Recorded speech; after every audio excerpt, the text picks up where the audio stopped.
Good afternoon, everyone, and welcome back for this final session. It's my privilege to introduce our keynote speaker. I'm Bhaskar Veera. I work here at the University of Cambridge. You're not here to hear me, but you're here to listen to our keynote speaker, former colleague and friend, Professor Anna Vigneault, currently the director of the Leverhulme Trust. Anna has very kindly agreed to give us the keynote speech today, and the title of her talk is Ideas Need People, Building the Talent Pipeline for R&D. Anna, as I said, is a former colleague, is currently director of the Leverhulme Trust, which, as we know, is one of the largest all-subject providers of research funding in the UK.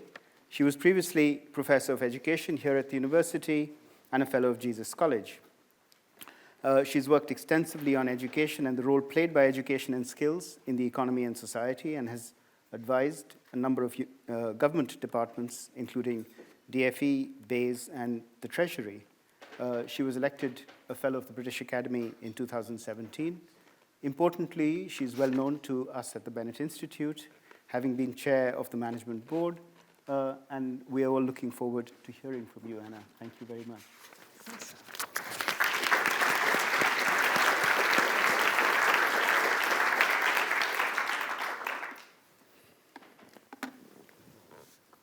So I'm here to talk about why we need research and innovation and how we can foster the talent we need for a thriving R&D sector. And you might be wondering why I want to start with two 6-year-olds. Well, I hope to convince you that they have everything to do with ensuring that we have a thriving R&D sector. Education, as we're all aware of in this room, is a cumulative process, and I'm going to make the case, I hope, that our wider education system, from early years right the way through to postgraduate study and beyond, is central to our ability to undertake world-class R&D. And as we heard in the last session, it is hard to plan long-term, there's no doubt about it, but just because it's hard to think and plan in the timescale of a child's education doesn't, in my view, mean that we shouldn't try. And the joy of going last, well, apart from getting between you and the drinks, which is maybe not such a good thing, but the joy of going last is I can build on the comments of previous speakers. And I'm very struck by the opening remarks that Peter Bennett made about the difference between expense and investment, which is certainly a theme I'm going to cover, as well as this issue of needing to plan long term, yes, but also, perhaps as importantly, avoid policy churn.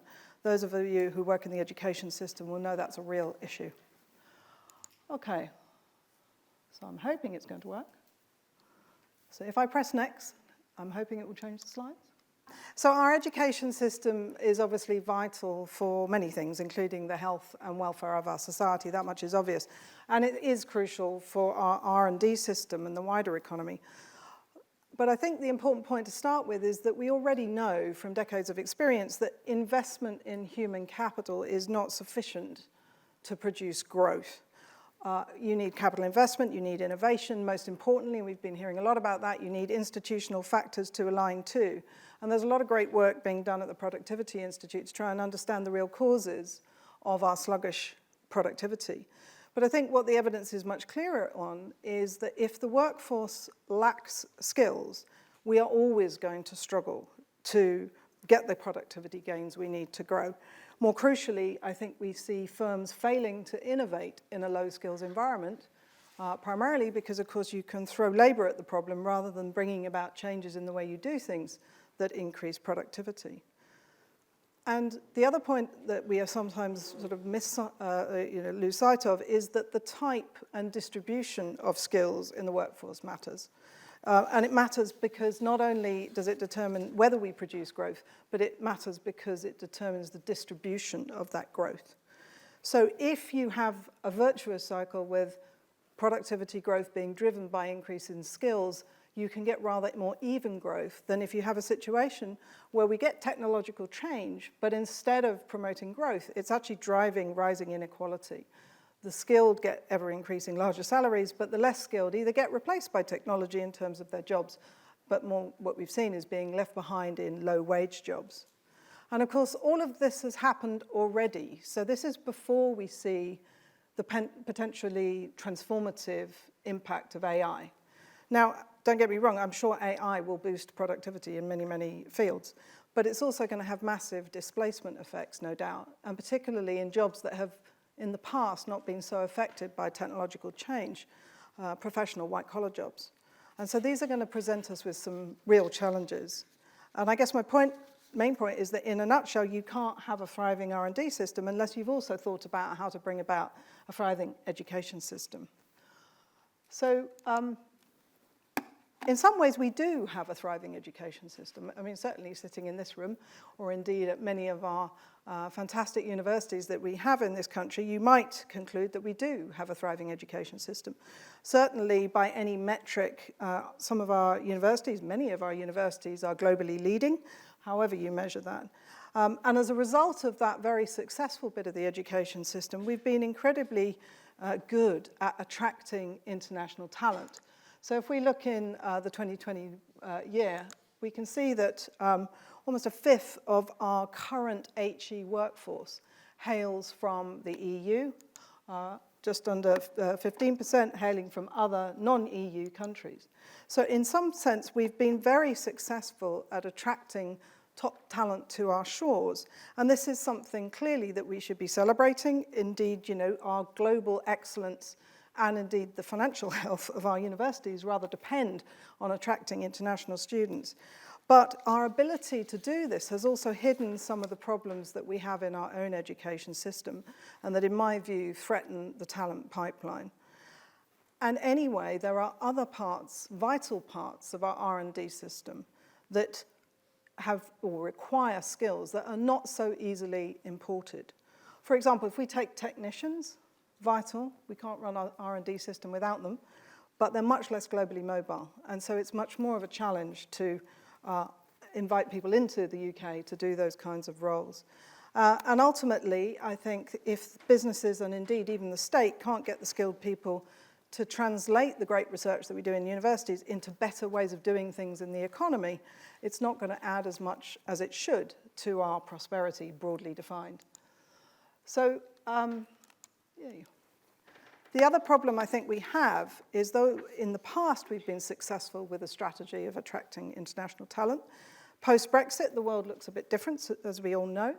And this number is probably familiar to many of you in the room. EU students are down by a very large percentage.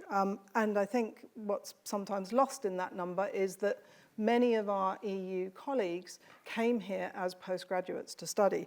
They then stayed to the benefit of our HE system, to certainly the benefit of our wider R&D system, and indeed the UK. And that flow of talent undoubtedly is being threatened.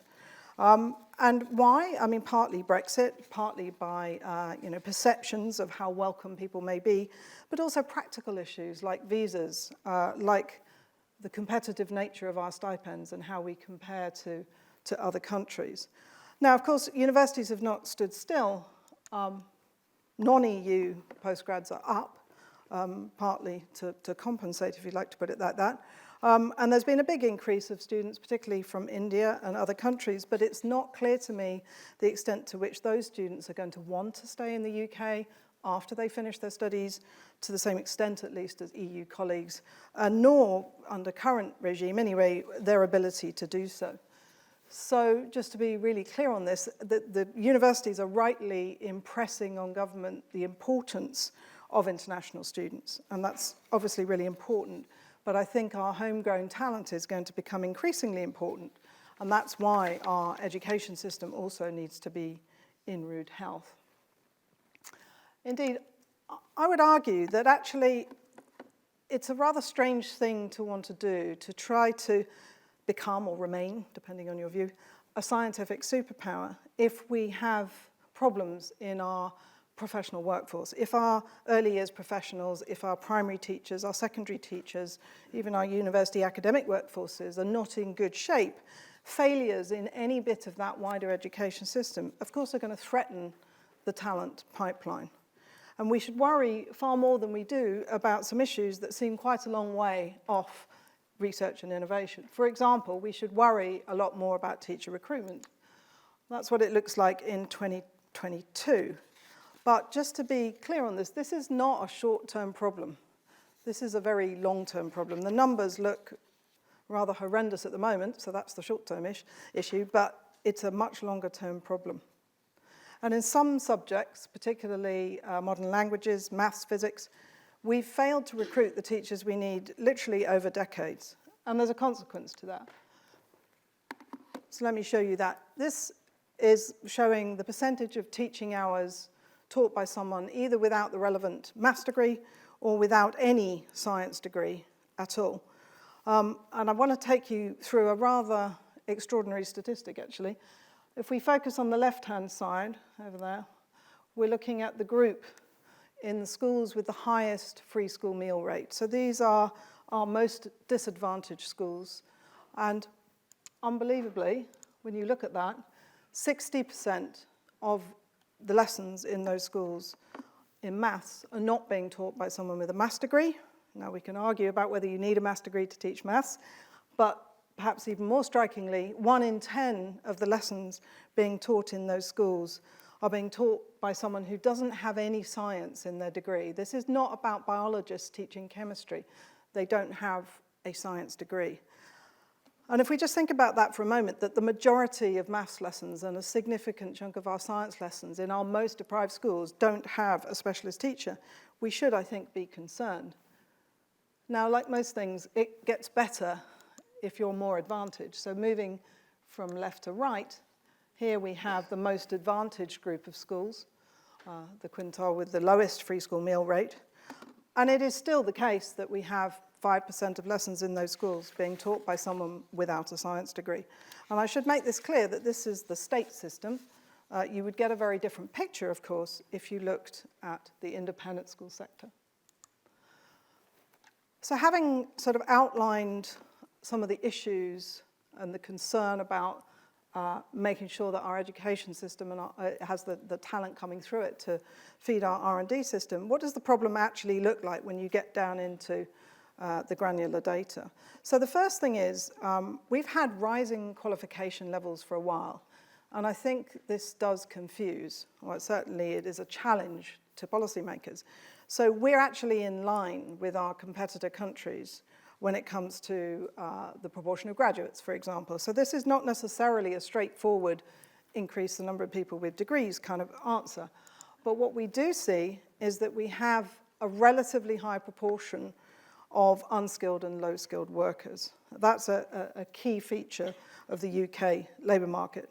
And the other thing that we have is that we've seen a rise in demand and in the price we have to pay for certain types of skill, particularly abstract skill, so quantitative and analytical skills, but also in recent work from the Resolution Foundation, some social skills. And that rise in the price, of course, reflects the fact that firms feel the need to pay for it because it's in scarce supply. And there are actually skills missing at every level. This is not just that we would like more people to become graduates or that our graduates somehow have the wrong skills. No, we have skills missing at all levels through the system. And the final thing I wanted to stress was in work by the Institute for Fiscal Studies, led by Christine Farquharson, that I was involved in, we show that there's a particular feature of the UK labour market that's quite unusual. Our youngest workers here in the UK are actually less skilled than our older workers. So our younger are less skilled than the older, and that's not true. In fact, the opposite is true in almost every country that you look at. Why? Because we've had a dramatic decline in training over a very long time. Again, this is not a recent phenomenon. This is certainly not post-Brexit. It's not even post-2008. Firm-provided training has been in decline for decades. So when we say we don't invest in skills, we're not just talking about government investment, we're talking about firm investment. So again, just because if we were able to upskill our workforce, wouldn't magically turn us into a scientific superpower. But unless we start thinking about how we build a workforce with the right skills, we're pretty much guaranteed to have a lower productivity, lower wage, more unequal economy. There are other consequences as well for what I've just been talking about in terms of, well, both underinvestment and some mismatch in the supply and demand of skills in the labour market. And that is we're actually missing people from the talent pipeline. And these arguments are probably well known to many of you, but there are key groups that are underrepresented in our research community, as we all know, and they're missing at every point in that talent pipeline. So it is not simply that we don't let a diverse group of people come into higher education to do research, it's that they're missing from the pipeline pretty much from the beginning. And the groups I'm talking about, first of all, obviously, lower income students, and that does intersect with ethnicity. We can see financial barriers through the system. We've got another group, which is those in less well-served areas of the country. We're going to talk about place, I think, a lot today, and this is really obvious in education, where they're left behind. And we also have an issue in the education system, which doesn't necessarily imply that we have got a gender imbalance in the labour market, where the gender pay gap is still significant, but boys are underachieving and increasingly underachieving in our education system. So without sort of wanting to swamp you with data, I thought it would be useful just to kind of illustrate the stark inequalities that I'm talking about. So what I'm going to show you here is a comparison between students who are in the most deprived fifth of households against students in the most advantaged fifth of households. And this is simply showing what level of qualification they reach by the age of 26. So if we look at the most deprived students, more than half get stuck, for want of a better word, at level 2. Level 2 is about GCSE or below, right? They don't get any further. And although many get vocational qualifications, we're talking 17% of them actually get a degree by the age of 26. And given that we have very little in the way of adult learning now, it's not that they get a degree later. This is pretty much where they end up. And contrast that to the least deprived group of children. Only 20% of them get stuck at level 2. And as we go up through the qualifications, we can see that nearly half of them end up with a degree. So I think we were talking earlier about what do 5 economists agree on and concluding that there was nothing. Well, there is something that economists, educationalists, and psychologists definitely all agree on. And that is that the main driver of low pupil achievement is family circumstances, family income, poverty, and the related factors that go with that. It's not simply about income, but the most deprived families have the lowest levels of achievement. And what's been happening is we've had a worsening economic situation for our most disadvantaged families, so we're making what was a bad situation anyway somewhat worse. And I think this is an issue we forget when we're trying to frame skills policy, that if we try to start our skills policy at higher education level, or perhaps even after they've left the education system, it's rather late, given that we know that the main driver of pupil achievement starts much earlier than that and is about family circumstances. And we said that there, all the way through today, really, we've been acknowledging the importance of place and the geographic variation. And this is really, really obvious when it comes to skills. And in fact, actually, this slide that I'm showing you is one of the reasons why I was interested in education and got into labour markets in the first place. So before I was an academic, I had another life. Seems a long time ago. And I ended up trying to recruit factory workers into a factory in South Shields in the northeast, one of the more deprived wards around. And it was, it was heartbreaking, it was depressing, but ultimately many of the people applying to the jobs that I was trying to fill just didn't have basic literacy and basic numeracy. And these people were motivated, they wanted to work, they were often older in that case, but they had a clear commitment to trying to get a decent job, and they just couldn't get through the tests we set, which were not high-level tests, they were just basic literacy and numeracy. And people forget that we do have 1 in 5 of our current population who have literacy levels that you would argue are lower than an 11-year-old's. That's a bit of a problem when it comes to thinking about work in this new future we're talking about, which is higher tech and higher skilled. And you can see this. So what this is showing you is the percentage getting a fairly, sort of minimal level of mathematics. This would be equivalent to grade C at O-level GCSE in old money. We can see these boroughs here, you're talking 40, 45% at best, achieving that level, so less than half, getting what we would consider a minimum to function effectively in our labour market. England, obviously, by definition, nearly making the average. And then we move to more advantaged areas. And I'm going to come back to the point about London, because I don't think we'd necessarily describe London as advantaged. But London is a great illustration of what I'm talking about. There's been serious policy effort and serious investment and some long-term planning in London. And you can see that they've managed to get the percentage, getting this sort of minimum grade up, at least above the average. So I'm not suggesting that this is an unsolvable problem. It's just, I find it very depressing that, I started working on this in the 90s and we're still talking about people who lack basic literacy and numeracy. So what should we do in terms of, coming back to the essay question, ensuring that we have a thriving talent pipeline for our R&D sector, which is obviously right the way over here at the top end? So first of all, I think we need to stop shooting ourselves in the foot by stopping the flow of talented people coming to this country.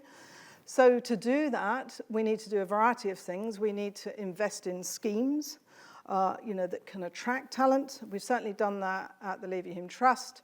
Our early career fellowship scheme has always attracted talent internationally, but after Brexit, we introduced the Leverhulme International Professorship precisely to try and bring people in from all over the world. And I would note that our competitor countries are definitely doing this.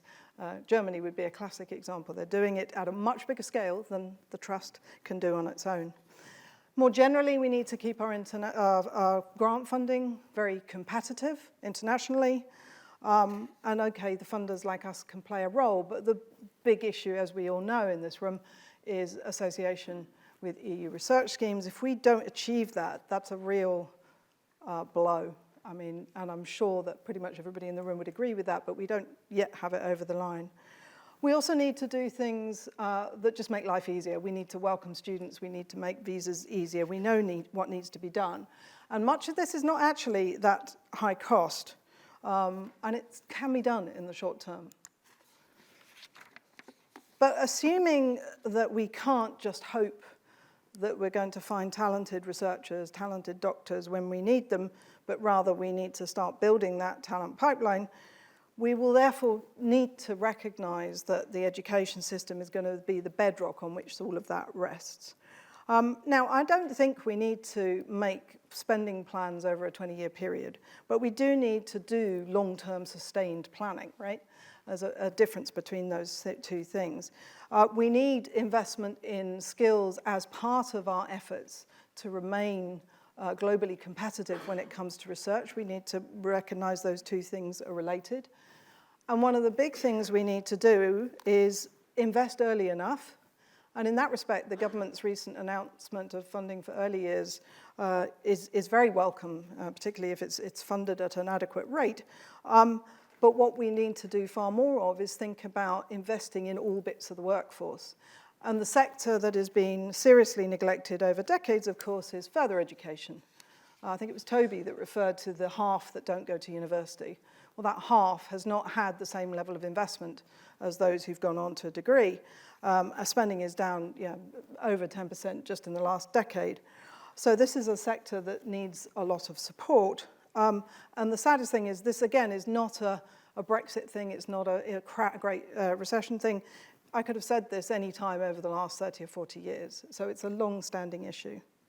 And again, we've got some positive moves with the lifelong entitlement, but there's much more that we need to be doing on that. And I guess what we're saying here is that we need to just recognize that education, more than anything else, by definition, is an investment. And by definition, it's an investment that pays back over the very long term, far longer than the political cycle. So we need a strategy. We need to invest. We need to invest in people. We need to invest not for today, but thinking about the future. So it's all very well saying we want to invest, but when I've talked to various government policymakers and ministers about this, the next question is always, well, okay, it's fine to invest, but what should we invest in? And we can't just spend more money. We want to see what works. Well, there isn't, of course, a silver bullet in education. But the closest we get is teaching. And one thing we really need to do is improve teacher recruitment, retention, and quality. And when I refer to that, I don't mean just in schools. I mean in FE and the wider sector, including early years. And maybe going back to a point someone made earlier about having to quantify things to make an impact, maybe we should think about what difference a teacher can actually make. Well, take a guess. If we take a teacher in the top 15% of the quality distribution, a really, really good top-end teacher, and we compare how much learning they can produce in a year compared to a teacher at the bottom end, say the bottom 15%, what kind of difference do you think that can make? Well, it's a whopping 40% more learning that you can get out from a very good versus a somewhat weaker teacher. So teaching quality is one of those factors that massively influences pupil achievement. It matters more than class size, it matters more than which school you go to. And basically it's about, as I said, investing in the workforce and the people to make sure that we have a quality education system.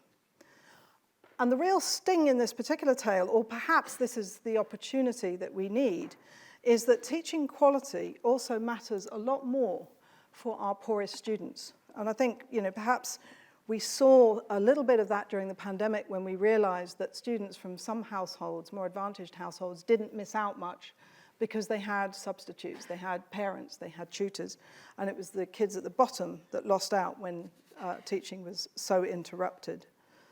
Now, just to be sort of clear on what I'm saying here, this isn't all about teacher pay. I mean, at the moment it's about teacher pay, but I'm putting that issue on one side. This is a longer-standing recruitment problem. This is a longer-standing retention problem, and we need to think a lot harder about how we build a high-quality education system, and for that we need to actually make teaching a better job, putting it bluntly. So the other thing I think is really obvious from the evidence is that our labour markets need people with a range of skills and at every level. But our education system, as I'm sure you've sort of gleaned from my comments, is rather geared to the model of the 3-year degree. A lot of what we do, a lot of what we think about is sort of heading in that direction. And one of the things, or one of the consequences of that is we get a narrowing of the curriculum very early. And we get quite strong disciplinary silos in higher education. Obviously, present institutions accepted, and we're making progress on that. But nonetheless, there are a lot of silos in higher education across subjects. And so there's a real danger here that certainly the people who don't go to higher education have had a rather specialized, overly specialized curriculum. And even the ones that do get into higher education lack the breadth of skills and the experiences they need. And then, of course, when they come out of their initial education, they then go into a workforce and to a labour market where training has been in decline over decades. And so we really need to think about this. And actually, my own view is that until we magically fix the problem of firm underinvestment in training, really what we need to do is make sure that we do better in individuals' initial education. So we need to make sure our apprenticeships have excellent literacy and numeracy. We need our humanities graduates to have great digital skills. We need our maths graduates to be able to communicate, manage people. We need that breadth. And we heard earlier about the low returns, low economic wage returns to some degree subjects. And in my view, it doesn't necessarily reflect any problems with that particular subject, but it may reflect the fact that graduates need a wider range of skills to really thrive in today's labour market.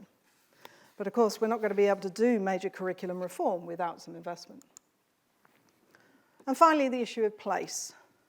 So others here, Diane and Mike, have written a great deal about the failures of UK policy and politics and the issues of place and the variation we see across regions in almost any indicator, but particularly R&D investment, and, as I've just shown you, in skills.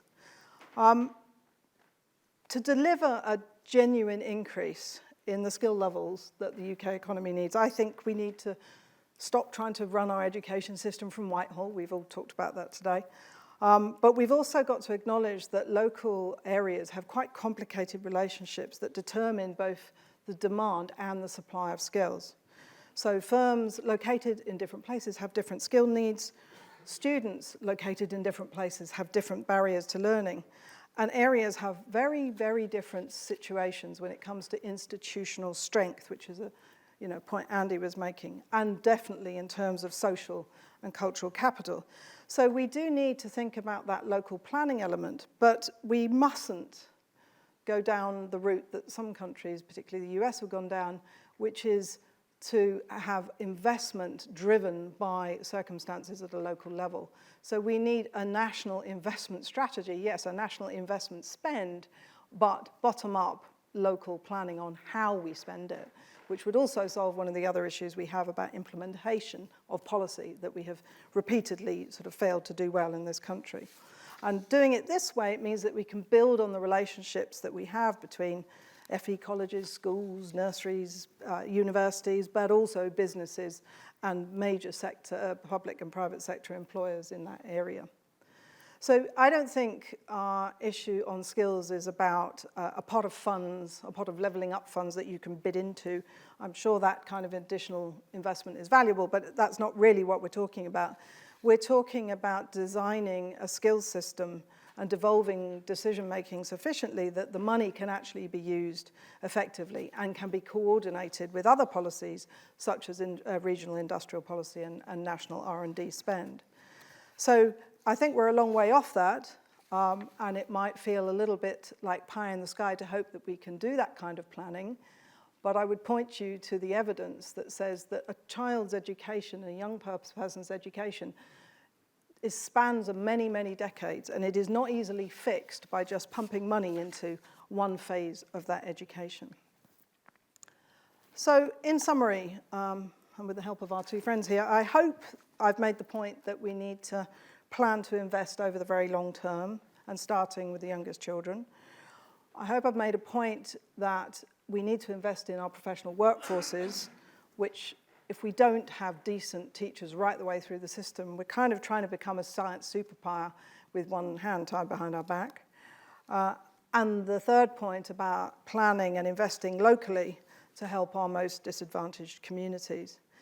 But above all of that, I wonder whether what we're really talking about here is a sort of shift in our understanding and our culture, where we start to see education and R&D systems far more connected than we have in the past, and recognizing that certainly, a thriving talent pipeline depends as much on the work of our nurseries and our primary schools and our secondary schools as it does our universities. Thank you.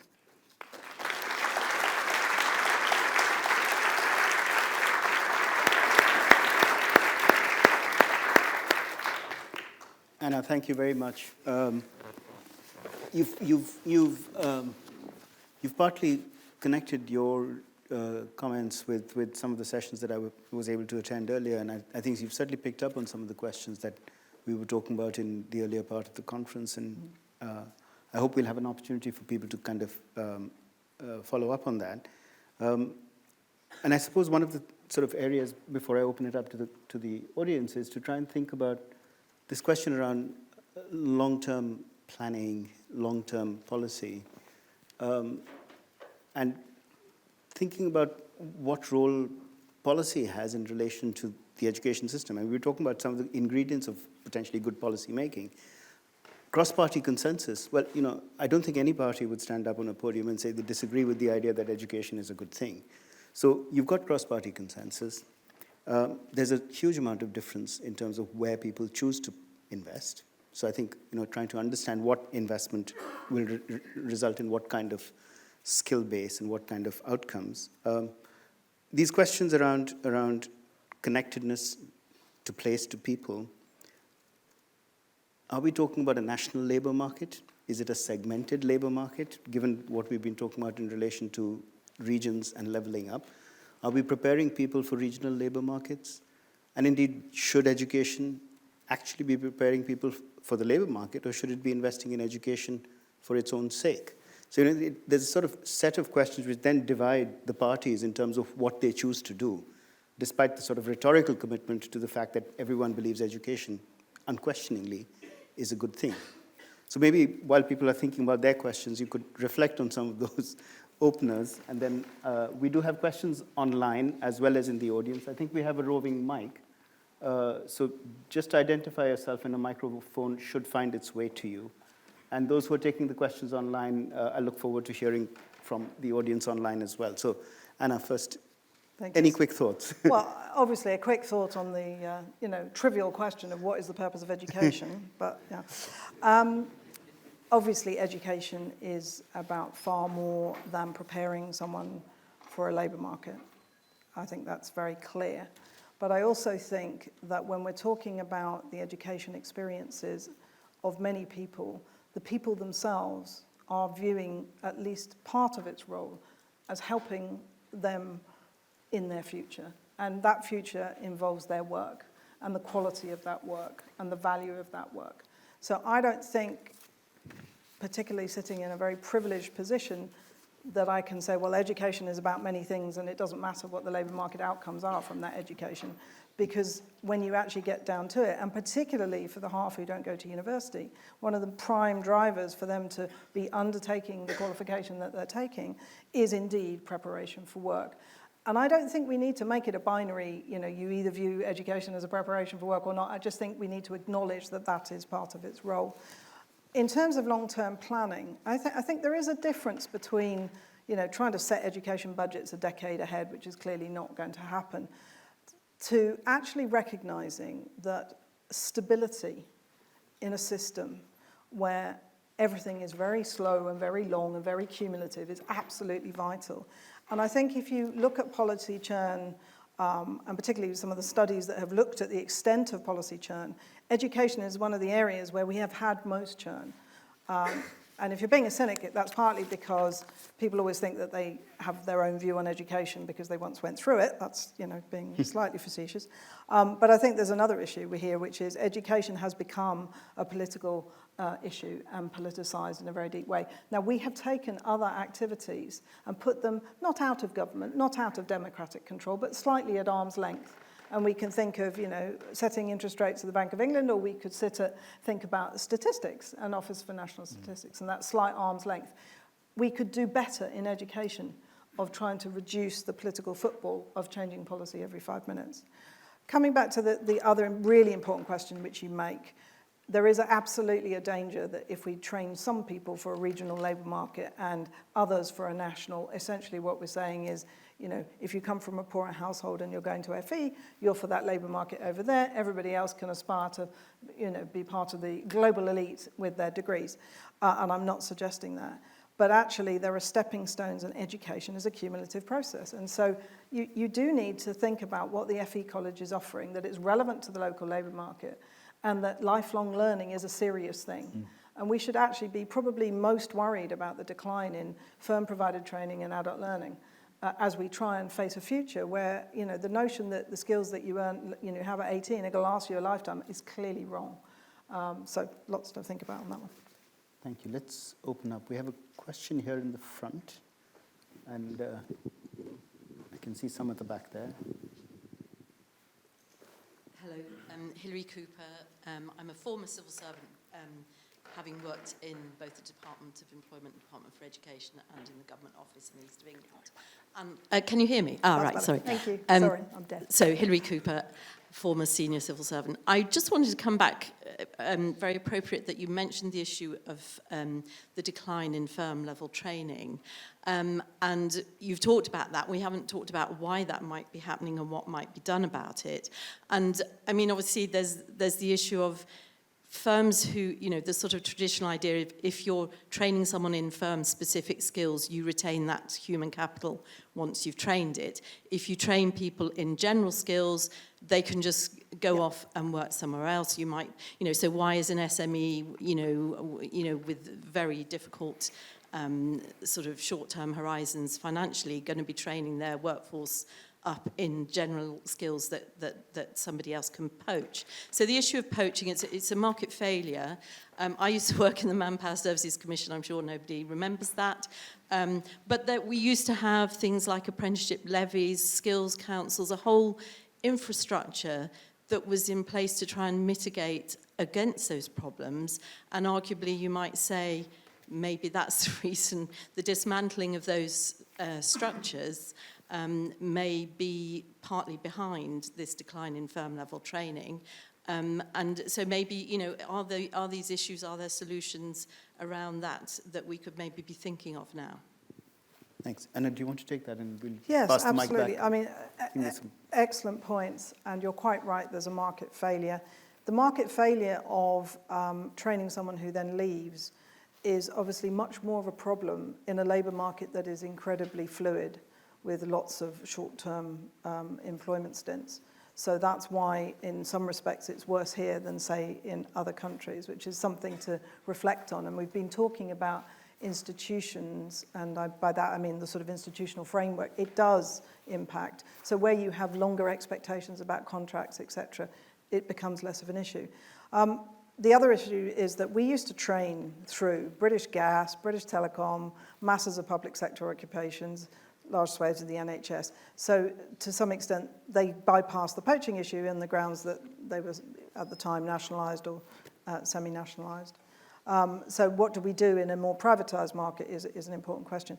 But you mentioned the sector skills councils. I was dying to bring that up earlier because if you follow the policy churn in this area and the invention and destruction of various institutions from the training boards right through to the sector skills councils, to the regional development office.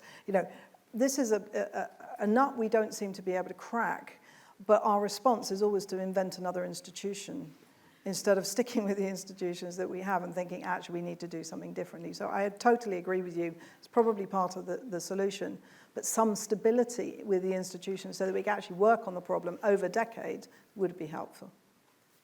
Anna, just as a supplement to that, I mean, the close relationship between education providers and businesses in terms of apprenticeships, there's obviously a significant focus on that at the moment in the public discourse. What's your thought on that? And there's a question at the back to follow. So, I mean, the nice bit of policy on the apprenticeship levy is that it should have solved the poaching problem. You know, you take the levy and then you train apprentices. The data suggests that we don't have enough apprenticeship positions. So firms are not forthcoming in terms of offering apprenticeships. If you ask SMEs and small firms, that's often to do with the high costs of essentially the bureaucracy around providing an apprenticeship. But we also have the flip side of that, with having to be very careful that it's not used as a backdoor to underpaid labour that is not being properly trained. But I think the fact that we don't have enough firms offering apprenticeships illustrates the problem that we're talking about. Lack of faith that it's going to continue, lack of investment in a system that they know should be there in 5-10 years' time. That continuity is important, I think. Yeah. We have a question at the back. Yes, Ben Martin from SPRU, the Science Policy Research Unit at Sussex. One of the most powerful tools for policy researchers is international comparison. So the simple question is, what lessons can we learn from overseas? But then the follow-up question is, as you say, this problem's been around, well, you say for 30 or 40 years. I think it's rather longer than that. Back in the 19th century, there were already royal commissions worried about the state of British education and training compared with our competitors in Europe. So why have we been so poor at applying lessons from other countries and improving the state of our educational system over a much longer period? So another good question. You're quite right. I think someone said earlier, we need to get our heads up and looking at what international competitor countries do.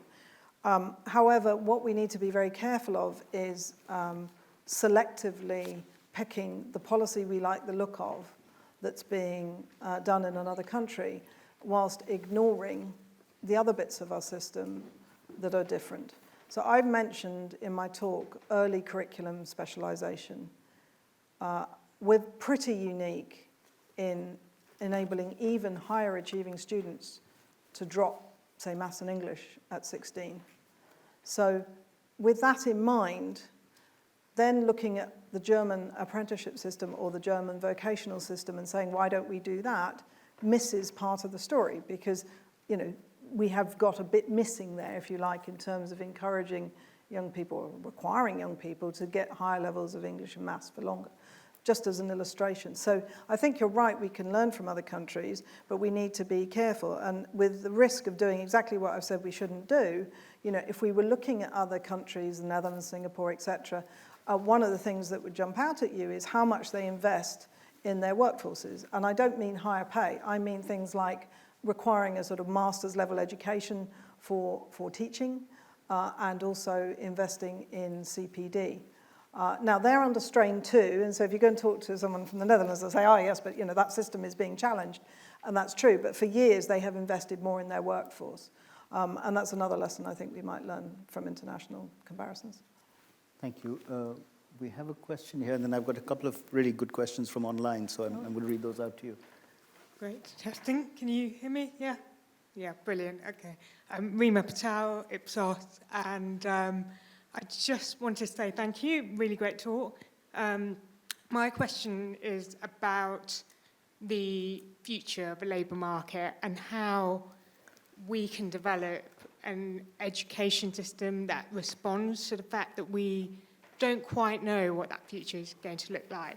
And I have to bring something like ChatGPT into this conversation, of course. So, generative forms of AI, we don't know what that future is going to look like, but it does sound like it will be very different to what we're used to now. And I know that parents are asking themselves, what should I be thinking about as I'm preparing my children for the future? What skills will they need? How do I develop that individual so that I can support them to respond to a future without much certainty about that labour market? So I suppose that's my question for you. Do you have any reflections on what this means for the education system at the moment and in the future? Well, I'm glad you asked that question. Someone had to bring up ChatGPT, right? It's a very good question. And someone earlier today said, a few years ago, the suggestion was everybody should learn coding, and now perhaps coding will be in decline because of ChatGPT. So I don't think that education is about the specific skills that you learn on that day with that qualification and walk out of school with. It is about building blocks that help you learn things in the future. And we can see that because where you've got particular types of graduate who have skills that are not obviously connected to what they go on and do, there's a sense from employers that because they have mastered that particular subject discipline, that they have the wherewithal and the building blocks to go on and learn something related or even remotely related, but they have that ability to do so. And we need to think about that for our students much more deeply than we've done in the past. And this is why when we do vocational education at 16 to 18, it's not a substitute for also ensuring that our students have really good literacy, numeracy, digital, analytical skills, because they're going to need to do different things as they progress through their career. And I think, it's about learning to learn, to use that dreadful expression, but we need to be much more clear on what does that actually look like in terms of the curriculum. And this is not about, fact-based versus skill-based education. This is about breadth of experiences and skills so that someone can come out and face the challenge of ChatGPT. What does ChatGPT mean? It means I'm fairly sure that the coders are going to have better social skills, right? So you need both of those now more than you did in the past. So let's think about what that looks like in terms of our curriculum. Someone asked earlier about the impact of ChatGPT and type on actually what we do in education. And I'm not going to answer that, but Bill Gates answered it, where after a decade or more of him trying to reform education, he acknowledged that the use of technology within the education system remains remarkably limited. So ChatGPT is going to challenge what students do outside of school. The notion that we're going to have a high-tech education system, to me, seems quite a long way off, given that many schools are not even properly internet-enabled, let alone ChatGPT-enabled. So I think, from that side of things, might be less change than you might think. So there's a question online about lifelong learning, and you talked about continued professional development. Yeah. So lifelong learning obviously offers the opportunity for people to continue to learn and inculcating a sort of an attitude of being a lifelong learner. So education doesn't stop at 18, 21, 26, whatever that kind of number might be, but you actually have that sense of continually reskilling, continually adapting to new technologies. What are, apart from having a lifelong learning entitlement, what other policies could support that mindset shift around being learners for a lifetime rather than just in your early years? So, unfortunately, there's no good evidence that low-skilled adults are going to be willing to take a loan to invest in themselves, to upskill. And willing may be the wrong word, maybe able is a better word. And there are multiple reasons for that, not least of which you need confidence, headspace, and quite a few other things to believe that that sort of investment in yourself is worth it. So the lifelong learning entitlement might do many things, but it's not going to solve the problem I referred to, which is the high proportion of low-skilled, unskilled that we have, particularly in those deprived areas I was talking about. And we need to acknowledge that much more than we do. And, you know, if you'll struggle to get them to upskill if you pay for it, let alone if you actually require them to take a loan. But what the evidence also shows is that those who are more skilled when they leave the education system are much more engaged with training, and they are more willing to invest in themselves, and they do more learning by themselves. So really the answer comes back to my point about education being cumulative. There isn't really a substitute to giving kids and young people the building blocks they need before they leave the education system. Now, I mean, colleagues do amazing work in all sorts of settings, including prisons and various other things, trying to get adults to become literate. It's not an impossible task. I don't mean to imply it is, but it is much, much harder and at scale really difficult. There's another sort of related online question, which is around how do we switch people's preferences early on? So what do you make of suggestions to provide financial incentives for people to study STEM disciplines? So I knew we'd get onto the really tricky question. So we've already talked about the research, which suggests, if you measure it in terms of wages, that some degrees have better wage outcomes than others. And I think it was, I don't know who else made the point that, well, yes, but that's not the way you would measure the contribution of that individual to our society, which is an important point. I mean, we could take the age-old example of nursing. So a nursing degree is clearly not going to make you rich, but one, you know, cannot overstate the contributions that nurses make to our health and to our economy. So I think you need to think about that in terms of working out what proportion of your workforce you want to have STEM skills. There's a massive, great incentive to study STEM. It's called a very big high return for some degrees. So we don't need more incentives. And when people ask, well, why aren't more people studying STEM? There are two basic reasons, and I'm sure anybody who's got teenagers in the room may be thinking, well, one of them is that you can't get them to study STEM, and that's probably somewhat of an information failure in the sense that they don't understand the consequences. But it comes back to the question at the back, why are we letting students drop maths, for example, at 16, when they're probably not at the right age to make that kind of decision, don't think about the long term? I mean, we don't let them do lots of things at 16 because we don't think they're mature enough. To make such a monumental decision about your future skills seems to me a little odd. So I think there's that aspect. So actually, if you're trying to think about STEM, I think you need to do two things. I mean, one, stop letting people studying subjects until they're a bit more aware and confident about what they want to study. But the other thing is to think about why we would have some subjects that have no STEM skills in them. So, you know, some of the most amazing creative and artistic cultural contributions are coming from people who have done arts degrees, but often then applying digital technologies, different types of, other aspects, particularly of sort of maths analytical skills. And why should it be that you don't have those skills embedded into your degree? And I mean, I know as educators in higher education, we liked the idea of hanging onto our subject and making sure our subject is first and foremost in our degrees.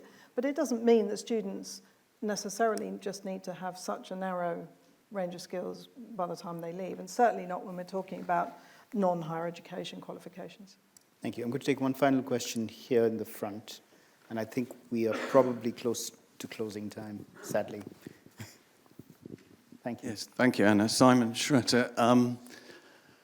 Given the burden of your analysis and looking at young people and your analysis in terms of different quintiles of the population, isn't it the case that people who care about the education and skills of the nation should really focus on what has happened to child poverty in the country? I mean, when Mrs. Thatcher took office, official child poverty was running at 15%. When she resigned, it was running at 30%. It has never really come down.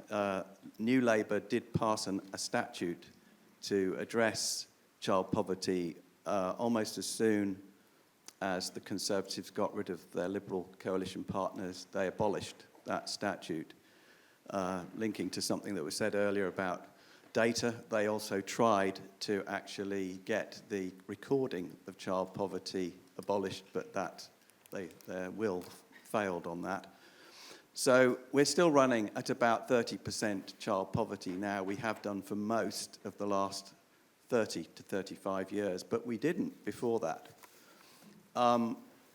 When you put that together with the disinvestment in state school teachers, the actual number of teachers per pupil, which was also dramatically reduced in the 80s and has never come back. This links to the point that was made earlier about the British population being sold the idea you can pay less taxes and your public services won't suffer. Well, your research, this area, seems to show very, very clearly that they do suffer, and it also bleeds into the economy suffering through the skills shortages. So, do you think that people in the education sector should be campaigning vociferously with CPAG to say child poverty needs to go back to the top of the agenda? If there was a change of government, one would want to see them pass that act again and start bringing child poverty down. During Mrs. Thatcher's period, it went up by 2% per annum on average every year she was in office. Can't we bring it down 2% per annum over the next 5 or 10 years? And then that would assist, presumably, according to your analysis, with a lot of the things that it won't assist immediately, but over 5 to 10 years it would start showing up. Yeah, so as I said, it's not, seriously, there aren't many issues that multiple disciplines agree on. And whether you're in education, psychology, economics, everybody agrees that family disadvantage, the disadvantage experienced by the child, the lived experience of that child is a massive driver of pupil achievement. And I think one of the things that happened during COVID because of Zoom and because of a few home visits was the teacher workforce became acutely and uncomfortably aware of that variation in lived child experience. They knew it. Obviously, they get kids turning up to school that haven't had breakfast, that don't have decent shoes, etc. They knew it. But getting a window into that and really seeing it was quite stark. And yes, of course, fundamentally, many of the issues that we're talking about now, certainly the people who are missing from the talent pipeline would be solved to some degree by reducing child poverty. So yes, we should do that, absolutely. Totally agree. I'll end on that note. Thank you, Anna. Just as we close, and I'm going to hand over to Diane in a second, but when I think the other thing I took away from at least one of your remarks was the importance of inspirational teaching and inspirational teachers. And I think we're in the presence of a reasonably well-educated group of people here. I'm pretty sure all of us can remember an inspirational teacher at some point in our education. I think it's really important to also just reinforce that point about the importance of the most talented people going into teaching so that they can be that inspirational teacher. So I think if we can take that message away as well from what you said, I think it's really important. So, Anna, thank you very much for coming down, for talking to us, and for sharing your thoughts on a really important topic. Diane, I'm going to hand over to you to take us through to the next stage. Thank you. Thank you.